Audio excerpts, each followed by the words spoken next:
അപ്പോൾ നമുക്ക് നേന്ത്രപ്പഴം കൊണ്ട് ഒരു ലേശം സ്വീറ്റ് ഉണ്ടാക്കാനാണ്. അപ്പോൾ ഫസ്റ്റ് നമുക്ക് 1 ടീസ്പൂൺ നെയ്യ് ഒഴിച്ച് കൊടുക്കാം കേട്ടോ. നമുക്ക് നേന്ത്രപ്പഴം ഇട്ട് കൊടുക്കാം. 2 നേന്ത്രപ്പഴം ഞാൻ എടുത്തിട്ടുണ്ട്. ഒന്ന് വഴറ്റി കൊടുക്കാം.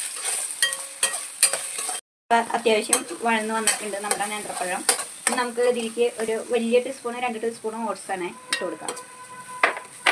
ഒന്ന് വഴറ്റി കൊടുക്കണം. ഒരു വെല്ലം ഇട്ട് കൊടുക്കണേ, ഒരു പീസ്.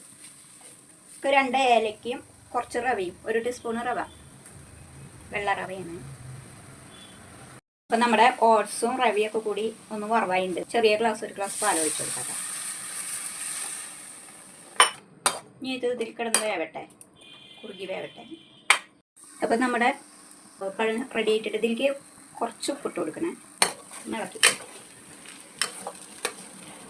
ഈ സൈഡിലേക്ക് നീക്കി വെച്ചിട്ട് 1 ടീസ്പൂൺ നെയ്യ് ഒഴിച്ച് കൊടുക്കുന്നുണ്ട്.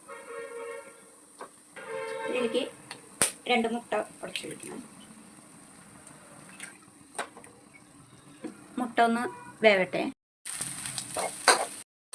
നമുക്ക് ഈ പഴം മിക്സ് ചെയ്ത് കൊടുക്കാം. ഇതിലേക്ക് മുട്ടയിൽ നമുക്ക് കുറച്ച് തേങ്ങ വിതറി കൊടുക്കാം.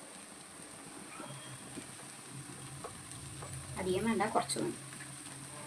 1 ടീസ്പൂൺ തേങ്ങ നല്ലപോലെ ഇളക്കി കൊടുക്കാം. നമുക്ക് വേറെ പ്ലേറ്റിലേക്ക് മാറ്റാം.